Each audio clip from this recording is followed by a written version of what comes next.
morning. Welcome to Triple M Monday Morning Motivation. Starting our week off strong is always the intention. You know, it's a little rainy out here in Los Angeles, but it's all right. We still get motivated. We still start strong. And today's video is going to be epic. You know, I've been listening to this gentleman the last few days in the gym. And I'm going to tell you guys, gym workouts been going crazy. They've been getting pretty crazy. So this is a guy named CT Fletcher. I don't know if you've heard of him. Maybe you have. I had heard of him kind of. I didn't really know who he was. And I was just like, let me check out some stuff because, you know, as you're going through your journey, it's going to be times when you're sometimes more motivated or sometimes less motivated. And sometimes when you listen to the same things over and over, like I was listening to the same videos or I was listening to the same songs, they won't give you the same spark. So you're going to have to change up. It's just like when you're in the gym working out. You're going to have to change up the way you work out. It's called muscle confusion. Your body will adapt. So I was like, let me listen to this new guy. And his name was CT Fletcher. And I'm going to tell you guys right now, CT uses a lot of curse words, very explicit language. But I'm going to tell you guys, he has a great story that I think we can all learn from. And also, for me, what I got to learn, because I try not to use curse words too much. I want to broaden my horizons and use more vocabulary. But there's raw energy that you can get from somebody that, you know, you just got to take that raw energy and channel it whichever way you want. So for me, I took that raw energy, I channeled it into getting a great workout and getting motivated to really take my body to the next level. So with that being said, I wanted to warn you guys because it's going to be curse words, but there's a story behind this about resilience, persistence, and the power of you and what you're capable of. So take your notes. I got my notebook right here. We're going to share some notes after. But without further ado, let's listen to the man, CT Fletcher. For an easy way out. Nobody wants to work hard these days. Everybody wants the easy way. The 20-minute ad, the 10-minute this, 10-minute that. Fuck that. Come to the gym, work your ass off, earn it. And if I die, I die. That's how serious and dedicated I was to my sport. He said, well, you can't do it. You're going to die. I said, well, I'd rather die doing what I love to do than sitting at home looking at TV. I'm CT Fletcher, 6-time world champion, 3-time world champion, drug-free bench presser, 3-time world strict girl champion. I'll say this, my childhood growing up, I'm a contrast because if you look at the video, you see that I use quite a bit of profanity, and it's really a contrast to how I was raised. There was a time in my youth when I thought that any amount of weight that I put on a bar, if I went down with it, it was coming back up. I felt there was nothing I couldn't do. I felt like a real fucking Superman walking around on planet Earth. Who invited you to the party? I like to do pause reps sometimes and think about things that have gone on in my mind throughout the day and how anxious I am to get to the gym and just work out.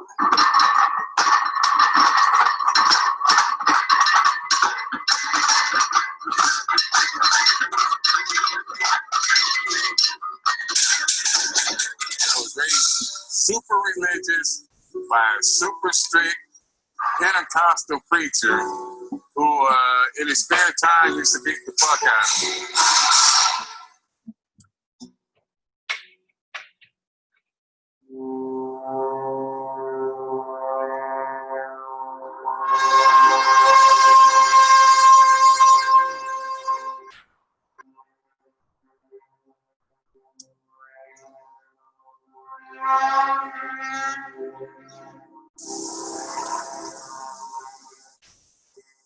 My school life, I grew up in Compton, #1 crime rate at the time. We were proud of it. And so I got into some things that everything that a preacher's kid shouldn't do, I did. I'm sure that everybody probably know Tookie Williams, which is a gangster from Compton and one of the founders of the original Crips. When I was a kid growing up, Tookie Williams was the man, not Arnold Schwarzenegger. And also Craig Munson, another guy you never heard of. The largest guy I ever seen in my entire life, including Sergio Lee, but all the bodybuilders included. Craig Munson, a prison guy, was one of the biggest guys I ever seen. My mother is probably the biggest influence.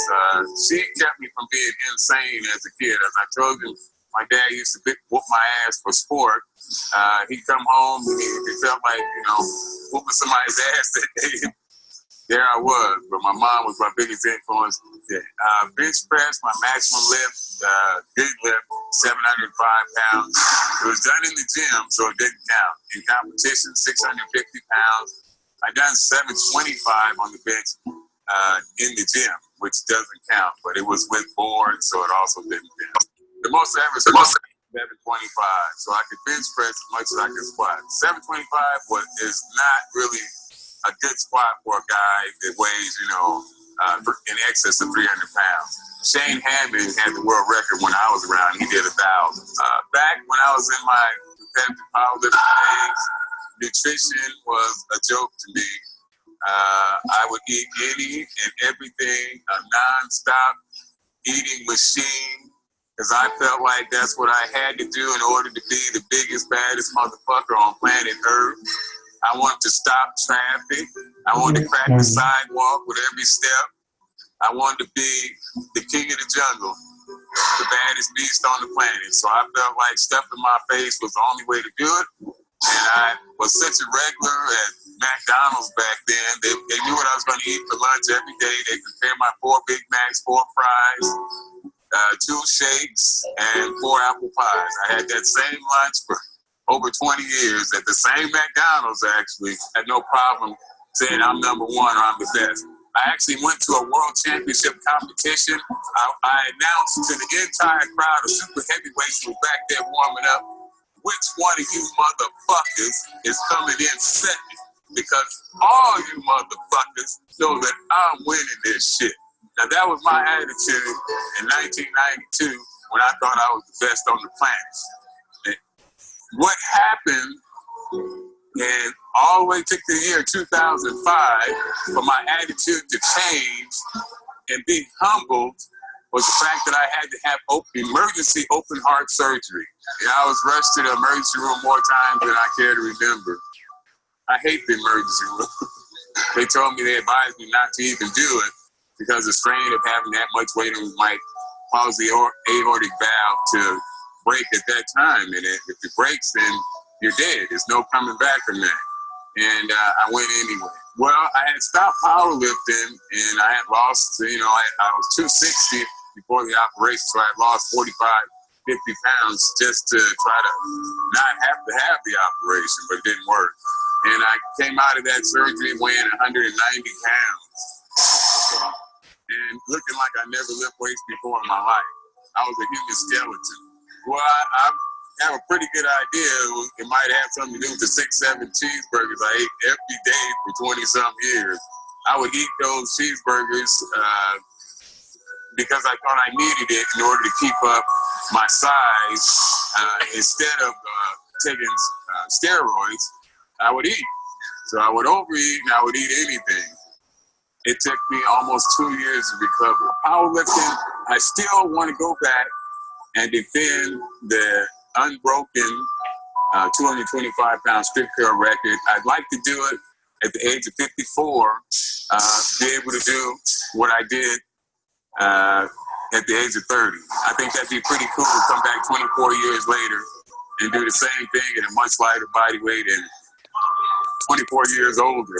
So I want everything I've learned over all these years of competition to get out there. I've been training with CT for at least 3 years. And it's the best training ever. Can't get nothing better than that. It's hardcore. He's gonna push you to the max. One day I was training with CT, I was about to pass out. He told me it was pass out and it was still my set. My name is Fletcher, CT Fletcher's son. My dad is my hero, and I want to be just like him. And I want him to pass the torch to me. I started training with CT about 2 years ago from now. When I first started, I was really lightweight. I was about from 140 to 150. In 1 year, I went from 140 to 150 to about 195, close to 200 pounds. That was about in 2012, in the beginning of 2012. And from 2012 to 2013, now I'm about 185 solid muscle, all natural. 20-minute abs, 20-minute pad, 20-minute butt, 20-minute any fucking thing is a pile of bullshit. If you see somebody with great ass, a great butt, a great whatever, they didn't do the shit in 20 minutes. And if they tell you they did, they are a fucking liar. Trust me on that.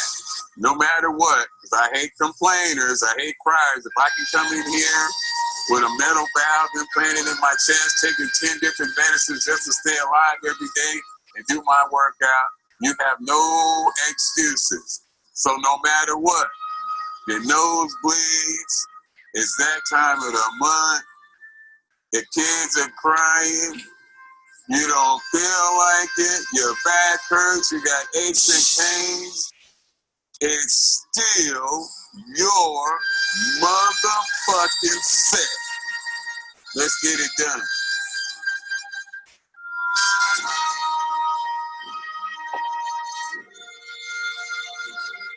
All right. Now I told y'all CT was real. My man is real. But sometimes you need real. He reminds me of my uncle. And my uncle was a big power lifter guy, kind of one of the guys who taught me a lot about fitness in the beginning. And one thing you got to realize, or one thing I had to realize is people will take certain journeys and they'll achieve certain things. And maybe as they get older, you won't always resonate with where they're at. Maybe, they're here and you know they could have been there. Or you're like, hey, I don't necessarily want to get there. But there's things they did, achieved, learned during the journey that you can learn from. And CT, I think, had a lot of those. So I'm going to share today a couple of my biggest takeaways. Is number one, the power of your story. So CT had a story, and we all have a story. And I think maybe sometimes for me, I thought, man, it's just a normal story, or nobody wants to hear my story. And as I started to tell my story, I would have people relate to my story, and they would gain inspiration from me sharing my story and me being where I'm at, and maybe them being on similar steps backwards. And that could be for you. You're going to have people, that's the way we are as human beings. Everybody comes into this planet, they're born, and then one day they pass, leave the body. And you're going to have steps along the journey. So that always means that somebody's going to be a few steps of the journey from you, and somebody's going to be a few steps behind you on the journey. That's just the way it is. But what I've seen as human beings is we're wired to stay inspired when we hear about people further on the journey that have gotten through the rough patches that we may be in or heading towards. So for me, that's really what CT did. Another one, he said, I used to think nutrition was a joke. I think that's what a lot of people used to think. I think we're finally starting to turn that idea around, because for me, honestly, nutrition wasn't big when I was younger. Biggest thing for me was getting in the gym. That was the biggest thing. As I started to progress, the second biggest thing for me was, how much protein am I eating? That was my next thing. It wasn't about nutrients yet. It wasn't about balanced diet yet. It wasn't about hydration yet. It wasn't about mindset yet. None of that stuff. But you got to see also, who else do you know that had that mentality that CT did? Nutrition is a joke. Eating at McDonald's for 20 years. There's people still like that. And what we get to understand and get insight from is, look at what it did to CT. He had a heart attack. This is a guy that worked out every single day. And he ate like that. What does that mean ultimately? You can't out-train a bad diet. Dude had a heart attack. He worked out every single day, but he ate McDonald's. And I want you to think about, in your life, who do you know that's still eating McDonald's that isn't even working out? And what could happen to them? So understanding that there's really a lot of importance to nutrition. And, the mission that we have as Herbalife members. So that was another big one. The second one was 2 years of rehab. So in another video I was listening to, he didn't go into it in detail right here, but he was like, took me 18 months to 2 months to rehab. He said it got so tough that he said, God, if it's going to be this tough for much longer, excuse me, if it's going to be this tough for much longer, I don't want to do it because it got so tough. He said he used to have to sit. He used to have to go to sleep with his back up against the wall sitting because he couldn't lie down, probably because his heart valves and the replacement. He said his son had to spoon feed him because he couldn't spoon feed himself. He said he got to 190 pounds. And for some of you guys, that might not be like that small. But you got to remember, his mindset was, yo, I'm 300 pounds. So for him, it was a massive drop. And he said one day a doctor came in and he was asking him, he was like, CT, I heard you were a world champion. And he said, what happened?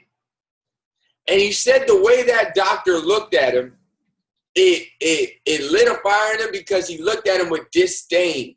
Like, what happened to you? And he said, you know what? Just because of that, I'm going to get back and go even further. And really for me, what I took from that was you're going to get motivated by different things sometimes. Everybody's motivated differently. Some people are motivated by the car. Some people are motivated by the guy or girl. Some people are motivated by the impact they'll create in life. Some people are motivated when they're told they can't do it. I don't know. For me, for sometimes I get motivated when people think I can't do it. I don't know why. I get motivated when I see others doing it, knowing that I can do it too. I get motivated by competition. I get motivated by trash talking sometimes. I don't know why. Everybody's different though. You got to find your motivation. Sometimes the universe will click it in like the doctor saying, CT, what happened to you? And sometimes it won't. Sometimes you have to manually go figure out how you get motivated and stay close to it. And you gotta know how you're programmed because everybody has a different operating system and you gotta use that to your advantage. If cars and homes motivate you, you gotta stay close to cars and homes. If you are motivated by cars and homes and you keep trying to show yourself pictures of, homes that you want to build for the homeless, it's just not going to work for you. That doesn't mean you can't build homes for the homeless. It means that your motivation system is different and you got to use that to your advantage. That's like you having an electric car and trying to put gasoline in it. It just doesn't work. It's not good or bad. So that's what I took from that. A lot more things, but I want to open up the lines because CT got me fired up like I'm about to go hit the bench press right now. No, it's not yet. Later. But let's hear from some of you guys. Let's hear from Azar. I want to hear Azar's takeaways. What do you got for us, Azar? Can you hear us? You might be frozen. We might have to come back to Azar. Who else has got a good takeaway for us? Everybody's like ready to work out. Let's see. Ashley, you there? Steve, you there? Sergio? Everybody's so ready to work out right now. That somebody come on. Good morning, Aubrey. Is that Steve? Yeah, that's me. Start your video. There we go. All right, cool. We're good. Hit him with it. Well, I was able to just pick up late on the clip, but I just couldn't believe the words he was using. There were some pretty big words. I was like, oh, this guy's fired up. So he's kind of had me kind of like fired up too. I was like, wow, man. I just started to kind of work on my biceps not too long ago. Like yesterday, I'm like, I really got to grow these things, man. So I was just listening to this clip, and this guy was just kind of firing me up and stuff. But I liked your takeaway when you said that everybody has a story. And I remember as a kid when we used to live in these apartments in LA and stuff, and we used to live next to this convalescent home, this manor and stuff. And we always used to like trip out on the people and their mindsets in that building, like they used to be walking about the business, about money, about drugs. And me and my brother would just trip out on them. We'll talk to some of them.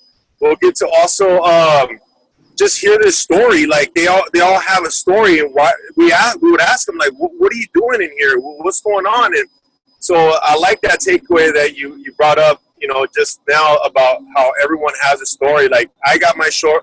I'm sure you do too. So, I mean, that's my takeaway really, but I'm kind of fired up too because just the way I actually want to watch this video all over again from start to finish. Definitely. Put CT Fletcher in. You're going to like him. Dude's is dope. Awesome. My man Steve is about to have some big biceps. I'm going to tell you guys on another video, CT was like, how do you get big biceps 22 inches? He had 22-inch arms. without steroids. That's something I respect because a lot of people take steroids to do that. He said, you know what, how I did it? I went in the gym every day and trained arms. Every single day, Christmas, my birthday. And I'm not saying do that because that's not smart. You need to train your whole body and get nutrition. But what I am saying is that that's the mastery rule. I feel like for me, I used to look at people who got like success. I'd be like, man, they must have got lucky. Like it just came to them. No, they worked hard day in and day out. CT's biceps are your career, are your dreams, are your ultimate goals. It's just like everything you do is going to take a mastery level of commitment. That 10,000 hour rule, if you've heard of that, you know, there was a study done that it takes roughly 10,000 hours of working on your craft to achieve a level of mastery. CT just did that with his biceps. He went in there every day and trained biceps because that's what he wanted to master. Now, whether that's good or bad, I don't know. I do know that he's inspired people around the world by his physique, who he is, and his mindset. So he used that to his benefit and to make a positive change. And that's what I respect. There's one thing to just have big arms. But there's another thing to have big arms to inspire people like Arnold Schwarzenegger did to get in shape all around the world. Some people, like we know, don't get inspired when you tell them if you're not active and healthy, you're going to not have a healthy life. I don't know why it doesn't inspire a lot of people, but it just doesn't. Or else we wouldn't have an obesity problem. There's something about when your boy gets up there and flexes the arms that inspires some guys with pot bellies to get up and hit the gym. If it works, it works. Let's use it. I'm ready to get the guns right. I want them popping out. And if that inspires some people to get healthy, hey, so be it. So if we got time for one more, we'll get one more share. Great share, Steve. If you got a share, go ahead and come off mute. I want to hear one more. If you guys got it, I know a lot of you guys are at work listening in. All right, well, I guess you guys are just ready to work out today. Well, great job, you guys, today. The family's healing up. Toby had a little sickness last night. He drank some salt water from the beach. Gotta learn. And he's going to be rehabbing. He's going to get through it. So see you guys next week. I'm going to post this up to Facebook, and it's going to be on YouTube. Repost it, tag your friends, and invite everybody to every single Monday. And always know that if you got somebody that you're listening to that's really firing you up, let's suggest it, because we're always looking for new people on Triple M to stay motivated as a group, stay growing. And if this is your first time watching Triple M, know that every Monday morning at 8 a.m. Pacific Standard Time, we're here motivating, inspiring ourselves as a group to achieve more. And every Wednesday at 6 p.m. Pacific Standard Time, we have our Herbalife Nutrition Power Call, Herbalife product highlights, nutrition, fitness, and tips, mindset, and success stories every Wednesday at 6 p.m. Let's have a great Monday. Let's get some guns. It's time to get the gun show popping, you know, minus the expletives. But if that fires you up, just go ahead and do it. All right, you guys, have a good one. I'm going to take you guys off mute. Where the energy at? Where y'all at? Hey! Have a good one. Somebody's coughing. I need some best of things. Adios, y'all. Peace.